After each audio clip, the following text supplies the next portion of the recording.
संकोच करने की इसमें कोई ऐसी बात नहीं है। हाँ, नित्य क्रिया करी। हम लोग यहाँ आने के लिए दोपहर के पहले निकल लिए थे, वो आप लोग यहाँ आने में इतनी देर लगा रहे। क्या नाम है आपका? कैलाश। वाह, हिमगिर के उत्तुंग श्रृंग पर। वाह कैलाश नाथ जी, आपका क्या नाम है? चंद्रपाल सिंह जी। कैलाश और चंद्र, वाह। आपका नाम? सुभाष। बहुत सुंदर। आप लोग समिति के पदाधिकारी हैं और मैंने ये देखा रात में, विशेष रूप से 3 लोगों को तो मैंने रात में भी देखा था जब मैं आया था। आप लोग बड़ी कर्मठता और तन्मयता के साथ लगे थे इस कार्यक्रम के प्रति। आप बड़े जागरूक हैं। कितना पुराना कार्यक्रम है ये? अच्छा, यहाँ दूसरी वर्ष है। इस गांव में कई वर्ष से होता रहा है। लगभग कई वर्ष से? अच्छा अच्छा। देखिए 8-9 वर्ष पहले से ही ये कार्यक्रम होता चला आ रहा है। इस स्थान पर दूसरा वर्ष है और ऐसे ही निरंतर आगे भी होता रहेगा।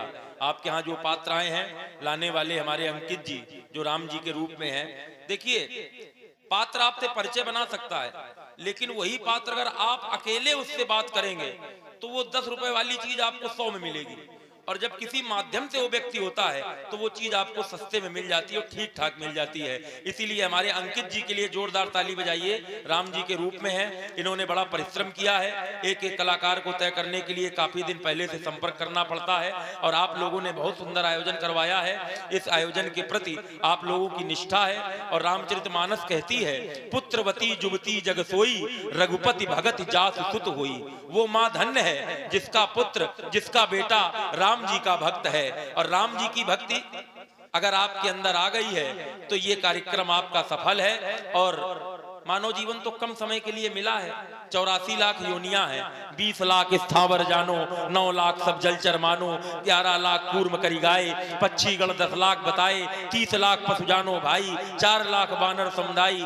जब यह 84 कट जावे तब मनुष्य को जीवन पावे, तब मानव देह प्राप्त होती है। और इस मानव देह में भी आधा जीवन तो सोने में व्यतीत हो जाता है, आधा जीवन खाने पीने में, और जब तक जिम्मेदारी समझ में आती है तब तक हाथ से जवानी निकल के चली जाती है। कहते, शास्त्र कहता है, प्रथमे ना अर्जिते विद्या। ये अवस्था प्रथम चल रही है। 25 वर्ष की आयु तक विद्या पढ़नी चाहिए, विद्या अध्ययन करना चाहिए। शास्त्र कहता है, प्रथमे ना अर्जिते विद्या, द्वितीय ना अर्जिते धनम। 25 वर्ष से लेकर के 50 वर्ष की आयु तक धन अर्जित करना चाहिए, ज्यादा से ज्यादा धर्म के द्वारा धन। ये नहीं बेईमानी चोरी जुआ जीत के, धर्म के द्वारा धन एकत्र करना चाहिए। 50 वर्ष के बाद तृतीय ना अर्जिते पुण्यम। तृतीय अवस्था 50 के बाद कौन संख्या आती है? 51। संख्या खुद कह रही है, चलो 1। 50 वर्ष के बाद कहां चलो? 1। 52 चलो 1। लेकिन जीव भगवान से कहता नहीं प्रभु, अभी तो बेटे का विवाह नहीं किया। तो भगवान दया करते हैं, फिर पन वापस करते हैं। 52 के बाद 53, पन वापस कर दिया। 53 पूरा हुआ, भगवान ने फिर कहा चलो 1, आया 54। फिर जीव ने कहा नहीं, बेटे का विवाह हो गया, नाती का मुंह और देख लें। फिर भगवान को दया आ गई, 55, फिर पन वापस कर दिया। फिर दया आ गई, 56 वापस कर दिया। लेकिन फिर 56 के बाद संख्या 57, चलो 1। और 57 में भी जब 1 नहीं जाता है व्यक्ति तो संख्या खुद धिक्कारने लगती है। संख्या क्या आती है 57 के बाद?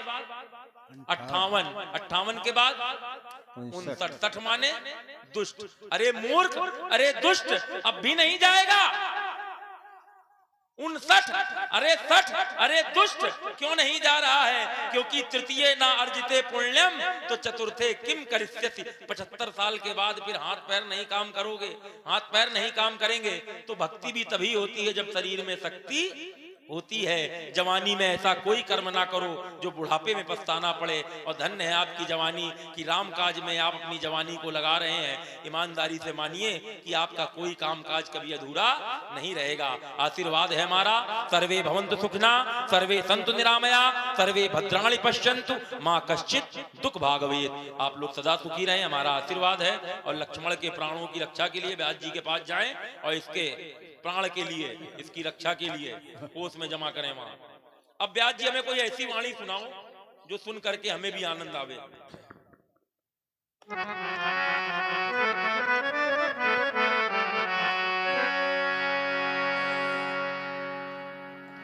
अति विनीत मृदु शीतल वाणी बोले राम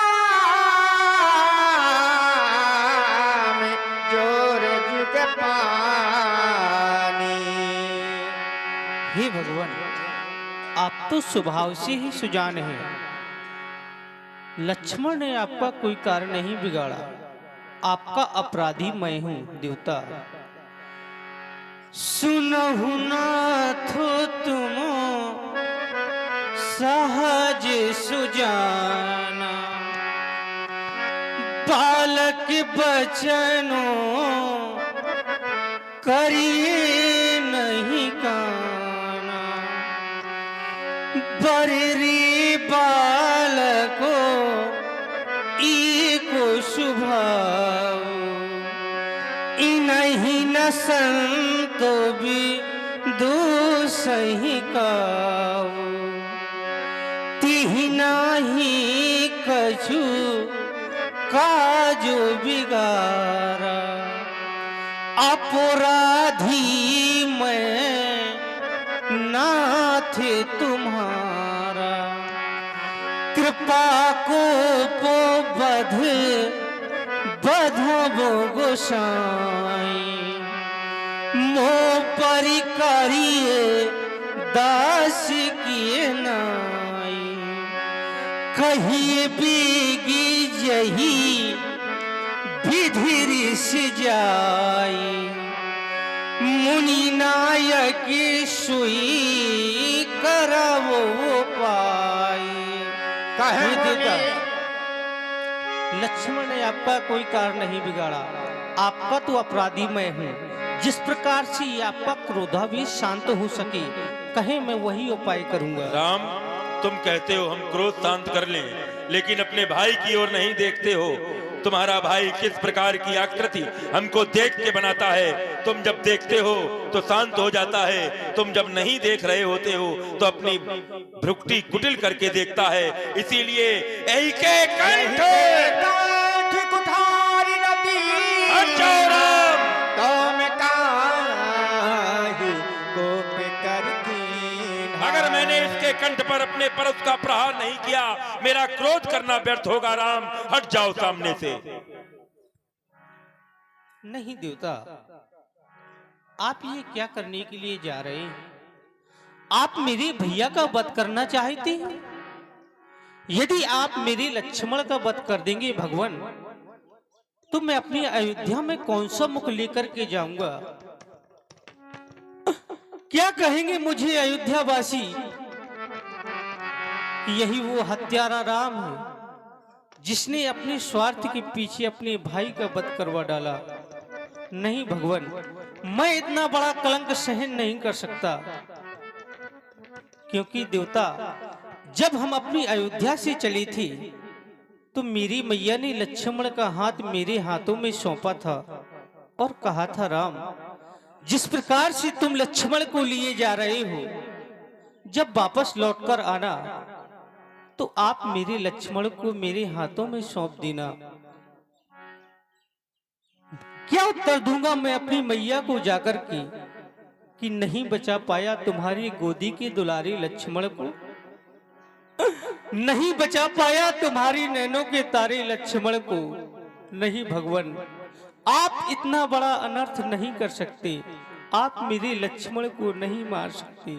देवता, मेरी मैया ने चलते समय कहा था, मैं आपके श्री चरणों में प्रस्तुत करना चाहता हूं। देवता सुने मैया के कहे हुए वचन। मैया ने चलते समय कहा, हे राम बचन मम सुन लेना, लक्ष्मण को साथ लिए जाते, वैसा ही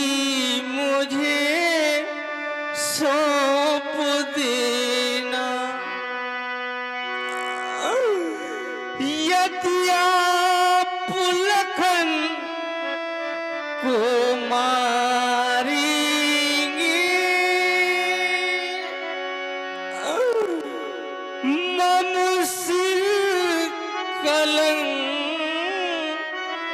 लग जाएगा।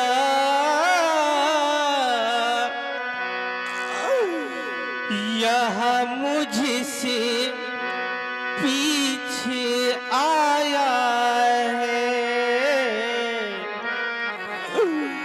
मुझसे पहले क्यों जाएगा। मारना है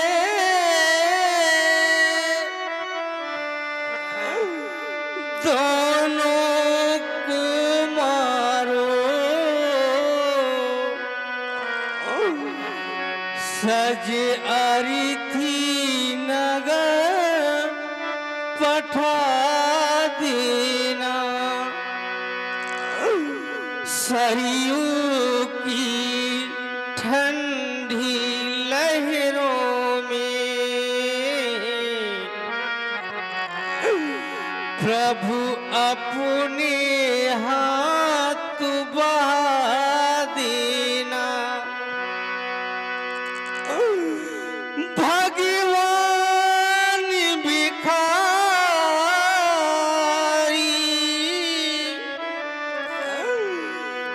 मांग रहा,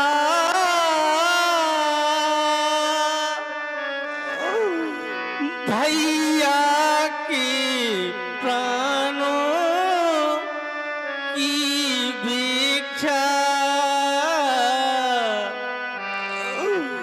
बदले में मेरा वध कर दो।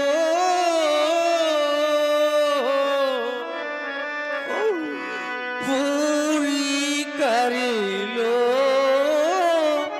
अपनी इच्छा। हे देवता, आप लक्ष्मण का वध न करें, लक्ष्मण के बदले में आप मेरा वध कर दी। देवता, आप मेरे लक्ष्मण को क्षमा कर दें, क्षमा कर दें। राम, आज तुम भीख मांग रहे हो भाई के प्राणों की। मांगो भीख त्याग निज धर्म, क्षत्रिय कभी भीख नहीं मांगा करते राम। लेकिन तुमने आज अपने भाई के लिए भीख तक मांग ली मुझसे। राम, संसार में ऐसी कहीं भी धरती नहीं है जहां जल ना हो धरती के नीचे। लेकिन कुछ स्थानों की धरती ऐसी होती है जहां पर थोड़ी सी ही खुदाई करने पर जल प्राप्त हो जाता है। कुछ स्थानों की धरती ऐसी होती है जहां अधिक गहराई में खुदाई की जाती है, तब जल प्राप्त होता है। ऐसा नहीं है कि परशुराम के जीवन में दया नहीं है, ऐसा नहीं है कि परशुराम के जीवन में करुणा नहीं है, ऐसा नहीं है कि परशुराम के जीवन में कृपा नहीं है, ऐसा नहीं है कि परशुराम के जीवन में क्षमा नहीं है। लेकिन ये करके मैंने एक बार देखा, मेरे पिता ने मुझसे कहा था, परशुराम तुमने अनुचित किया। राजा स्वामी होता है, परमात्मा कहते हैं मनुष्यों में मैं राजा हूं, तुमको ऐसा नहीं करना चाहिए। मैंने पश्चाताप किया, लेकिन जिस व्यक्ति ने जीवन भर क्षमा का सहारा लिया, जिसने जीवन भर क्षमा को धारण किया, उस मेरे पिता का वध बड़ी ही निर्मम तरह से कार्तवीर अर्जुन के पुत्रों ने किया। मेरे हृदय में उसी समय संकल्प हुआ कि जीवन में क्षमा, दया, करुणा, कृपा ये केवल कहने की बातें हैं, कर्म को कर्म का फल तत्काल देना चाहिए। इसीलिए मेरे जीवन से ये दूर हो गई थी करुणा, कृपा, क्षमा, दया। लेकिन आज तुमने उस जल को पुनः प्राप्त कर लिया। राम, राम तुम 4 भाई हो, हम 5 भाई हैं। तुम्हारा कोई बड़ा भाई नहीं है राम, मेरा कोई छोटा भाई नहीं है। तुम अपने 4 भाइयों में सबसे बड़े हो, मैं 5 भाइयों में सबसे छोटा हूँ। राम, तुम मुझे अपना बड़ा भाई बना लो, तुमको बड़ा भाई मिल जाएगा, मुझको छोटा भाई मिल जाएगा। राम, आज तक मैंने ऐसा भ्रातृत्व प्रेम नहीं देखा। अरे संसार में लोग जरा सी बात के लिए भाई भाई की जान का दुश्मन बन जाता है, लेकिन तुमने इस संसार को एक नया पाठ सिखाया है। भाई के लिए भाई का क्या कर्तव्य होता है। अगर बड़ा भाई राम बनता है तो छोटे भाई लक्ष्मण, भरत और शत्रुघ्न ही बनते हैं। पहले बड़े को राम बनना पड़ेगा। जहां पर भाई का अधिकार छीना जाता है वहां महाभारत होती है। जहां भाई को अपना अधिकार दिया जाता है वहां रामायण की रचना होती है। राम राम जो तुम और रोए तो हृदय फट जाएगा, ये मत बहाओ अश्रु राघव, वरना जगत जल जाएगा। आज धरती रो रही है, रो रहे हैं ये भक्त सारे। अरे राम मत अश्रु गिराओ, बन जाएंगे तत्क्षण अंगारे। राम शोकानल में तेरे राम ये बह जाएगा, ये मत बहाओ अश्रु राघव, वरना जगत जल जाएगा। अरे राम लक्ष्मण को मार सकता है कभी? ना ये राम मार सकता है, ना ये राम मार सकता है। मुझे तो प्रसन्नता होती थी, मैं सोचता था धन्य है वो माँ जिसने जाया है ऐसा क्षत्रिय लाल जो परशुराम के सामने खड़े होकर के उससे ताल ठोक सकता है, उससे नेत्र मिला करके बात कर सकता है। नहीं नहीं राम, मैं कभी स्वप्न में ऐसा नहीं कर सकता। ले जाओ अपने भाई को। लेकिन रुको राम, मैं क्या देख रहा हूं? तुम्हारे वक्षस्थल की ओर मेरी दृष्टि जाती है। अरे ये चरण चिन्ह तो मेरे बाबा महात्मा भृगु के हैं, जिन्होंने नारायण की छाती पर अपने पैरों का, अपने चरणों का प्रहार किया था। महात्मा भृगु के द्वारा त्रिदेवों की परीक्षा ली गई थी। भगवान नारायण की छाती पर उन्होंने अपने चरणों का प्रहार किया था, तब वही चरण चिन्ह नारायण की छाती पर बने थे। लेकिन आज वो चिन्ह मुझे तुम्हारे हृदय पर दिखाई दे रहे हैं। मुझे याद आता है नारायण ने मुझे ये सारंग देते हुए कहा था, आने वाले समय में त्रेता में मैं धरती पर आऊंगा, तब मेरा ये धनुष मैं तुमसे प्राप्त करूंगा और ये अपने आप मेरे पास आएगा। इसीलिए मैं देखना चाहता हूं, क्या तुम वही तो नहीं राम? राम रमापति कर धन लेहु, खेचहु मोर मिटे संदेहु। देते चाप तो आप ही चले गया वो, परशुराम मन विस्मय भया वो। जाना राम प्रभाव तबे कुल के प्रफुल्लिता, जोर पान बोले बचन हृदय न प्रेम अमार। ध्येयं सदा परिभवग्न मभीष्ट दोहम, तीर्थात् पदम शिव विरंचि नुतम शरण्यम। भृत्यार्तिहं प्रणत पाल भवाब्धि पोतम, वंदे महापुरुष ते चरणारविंदम। जय रघुवंश बनज बन भानु, दहन दनुज कुल गहन कृतानु। जय सुर विप्र धेनु हितकारी, जय मद मोह कोह भ्रमहारी। विनयशील करुणा सुख सागर, जयति बचन रचना अति नागर। कहू काह मुख एक प्रशंसा, कहू जय महेश मन मानस हंसा। अनुचित बहुत कहू अज्ञाता, क्षमहु क्षमा मंदिर दो भ्राता। अनुचित बहुत कहू अज्ञाता, क्षमहु क्षमा मंदिर दो भ्राता। क्षमहु क्षमा मंदिर दो भ्राता। प्रेमी भक्त एक बार जोर से जय घोष करें।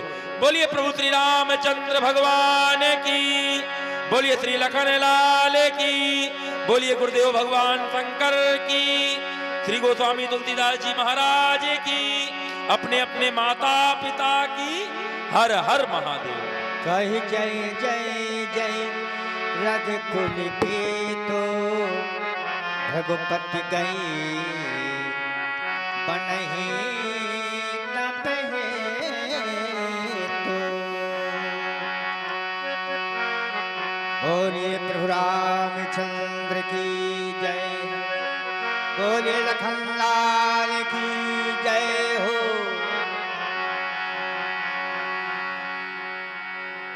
अभी आपने